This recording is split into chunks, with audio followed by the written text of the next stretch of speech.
বিএনপির সাম্প্রতিক আচরণগুলো হয়ে উঠতেছে ভয়ঙ্কর রকমের ফ্যাসিস্ট।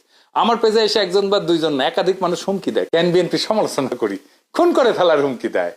আওয়ামী লীগও হুমকি দিত ইনবক্সে, আর প্রকাশ্যে ওরা হুমকি দিচ্ছে 32 নম্বর ভাঙার পরে, কিন্তু বিএনপির কোনো ভয় ডর নাই, প্রকাশ্যে হুমকি দেয়। আমি আজকে একটা দেখাচ্ছি কি কারণে সে আমাদের দেশে আসতে দেবে না, বা আসলে বাইসা থাকতে দেবে না, ওটা ওরাই জানে। এরা ক্ষমতা আসলে কি করবে আল্লাহ মালুম।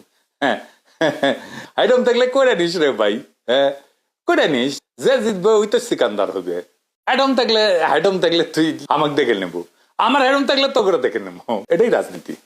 রাজনৈতিক দল তার আশেপাশে বন্ধু রাখে, যারা ঠিক দল করে না কিন্তু একটা লুজ সম্পর্ক থাকে তাদের সাথে। আওয়ামী লীগের কাছে কিন্তু মাস্টার ছিল, সেজন্য আওয়ামী লীগ এতদিন রাজত্ব করতে পারছিল। বিএনপি সবাই শত্রু বানায়, এদের কর্মীদের রাজনৈতিক শিক্ষা এতই দুর্বল, এরা যখন দাবরানির উপরে থাকে তখন কেসো হইয়া থাকে, আর যখন ক্ষমতার গন্ধ পায় তখন নেকড়ে হইয়া ওঠে। যাই হোক, এগুলো নিয়ে আলাপ করবো পরে, নির্বাচন আসুক, ক্যাম্পেইন করে দেবো, দেখাই দেবো জনগণকে কাদের ভোট দিতেছেন, দেখেন কিছুই হবে না হয়তো, কিন্তু আমি খায় না খায় কন্টেন্ট বানাবো। শুধু আমরা যে গালিগুলো দিছে বিএনপির কর্মীরা, সেগুলো কম্পাইল করলে না 10টা এপিসোড হয়ে যাবে।